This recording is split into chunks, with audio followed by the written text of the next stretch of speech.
right, Amadou, can you introduce yourself to our audience? I am Amadou Diallo. I'm a TV and film writer based in New York City. I have staffed on 3 TV shows. I have recently sold my first feature, and like everybody else, navigating this post-strike world. But yeah, that's the sort of the 2 second version of it. I'm sure we'll get into more detail later. Yes, we will.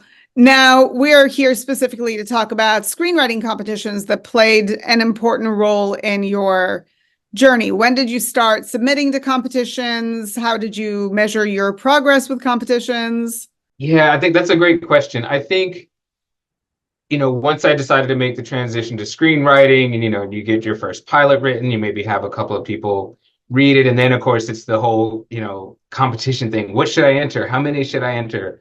So I think I started that. I probably had one strong pilot when I entered. So I had just one thing that I was entering in. I was just looking today at a spreadsheet of all of the submissions I had done. And it was an investment, definitely, but I think with contests, the thing that I came to realize was that they're not so helpful as like one-offs because of the anonymity of the reader. You don't know who's reading it. So if you're just going to say, I'm going to submit one thing to one contest and that'll tell me if I'm a good screenwriter or not, like you can't really do that.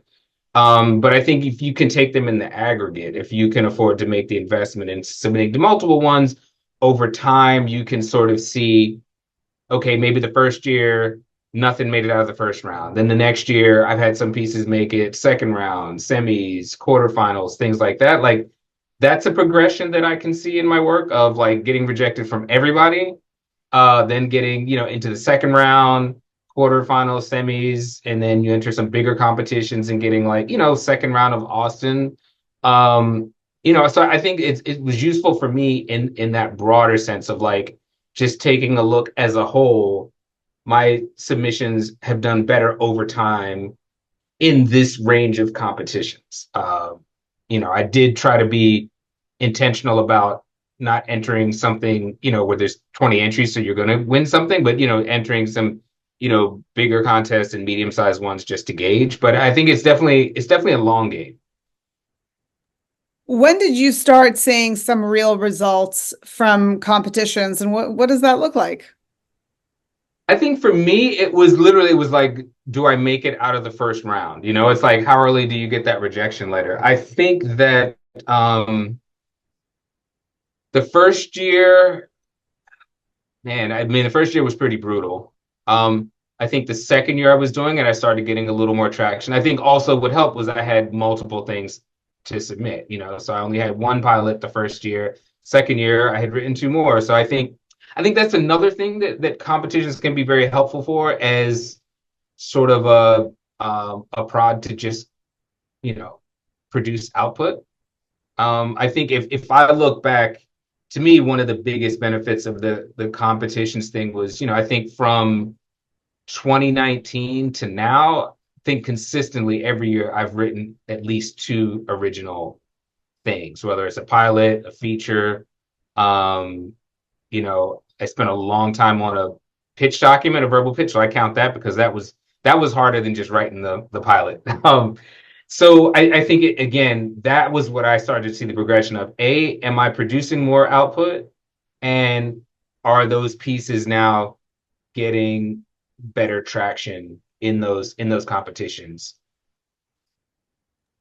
Now, when you look at the competitions that you selected to submit to, what will qualify them for you? Were there specific prizes you were looking for? What were the ones that really appeal to you? I think for me it was name recognition. Going on Twitter and seeing what competitions people talk about, and you get the flurry of people waiting on, oh my God, first round decisions are, for Austin today or so. So you hear about the big ones of, Final Draft, Austin, Nickel, obviously.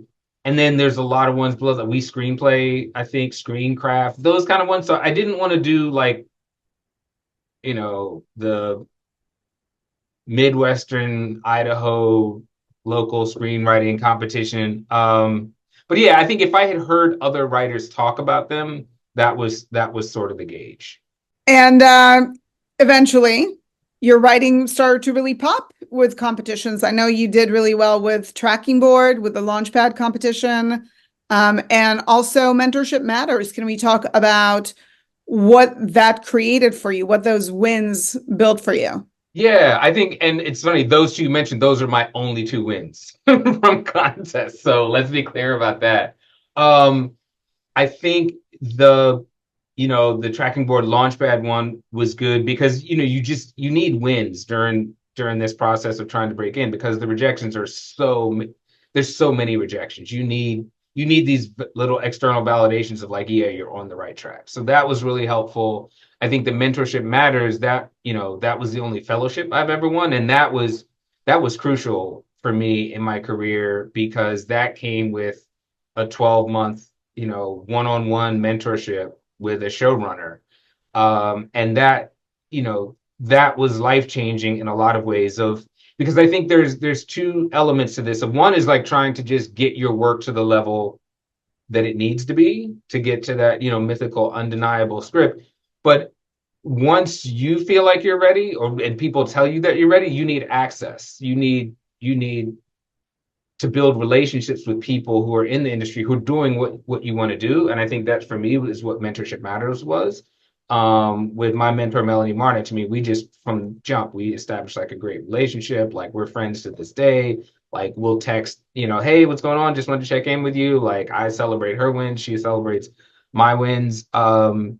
So I think I think the missing piece, the piece that's hardest to get, I think is the connection relationship, which is I think where the value lie in the fellowships. I know that for the Launchpad, what that did do was I didn't have a manager when I had won that, and so I started getting calls from managers.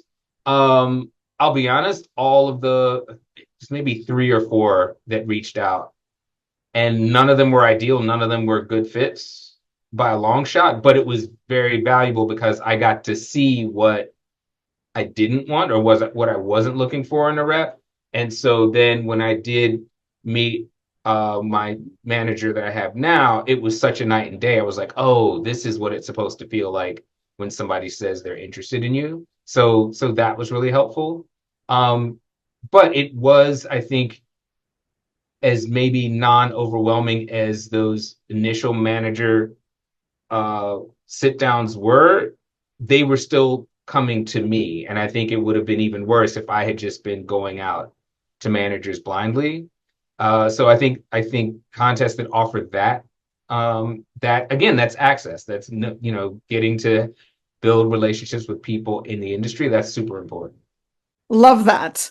Now, to any writers who are watching this, who are building their career, trying to figure out their path in, and considering competitions, what do you think they should think about when debating to submit, not to submit, what to submit? Yeah, I mean, as I said at the beginning, the contests you can't look at them as one-offs to judge your value as a writer. That's not what they're built for. So I think in conjunction with the contest, you need people in your circle you need readers who you know. Your reader doesn't have to be Steven Spielberg, but it needs to be somebody that you know so you can take their perspective and experience into account. If I send my script to read to a showrunner and they have notes about it, I take that a certain way versus if it's somebody, a peer of mine in my writers group who writes a completely different genre than I do. How do I feel about their work? And so knowing that person, you can kind of filter out what's useful to you and what you maybe need to leave to the side, which is hard to do with contests. So I think the contests are a great like cherry on the top of once you have a circle of readers that you trust and that will give you honest feedback, then I think that helps you know when, okay, now it's time to submit to some contests to just some blind readers. Because again, I mean, the first round of contests is really a crapshoot. Like, I think there's maybe the perception that when you submit to a contest with a name, like there's a, Oscar-winning director, whoever's on the jury panel, like that's not who's reading your work in the first round. It's somebody who's getting paid whatever per script to read it. And they could be anybody, and they could be having a bad day. They could have just broken up with their partner that morning, and they read your rom-com, and it's just like, this sucks. So I think that that's the thing. Your script to get traction in contests has to really, really stand out and be strong. And I think if you can't account for the taste of this anonymous reader, but I think what you can do is that if you submit something that has a strong POV, that has your voice, that's not cookie cutter, that's not just copying everything that we've seen on TV, I think you have a really good shot. Because having read for a couple of fellowships now, 99% of what you get just feels like a collection of TV shows that you've seen already.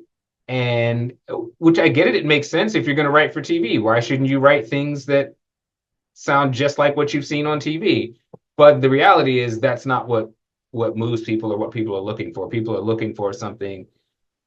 They're looking for a voice, they're looking for a passion, they're looking for a vision.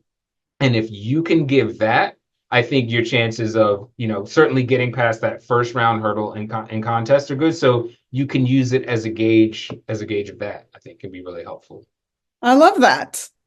Well, thank you for your time. Really appreciate it.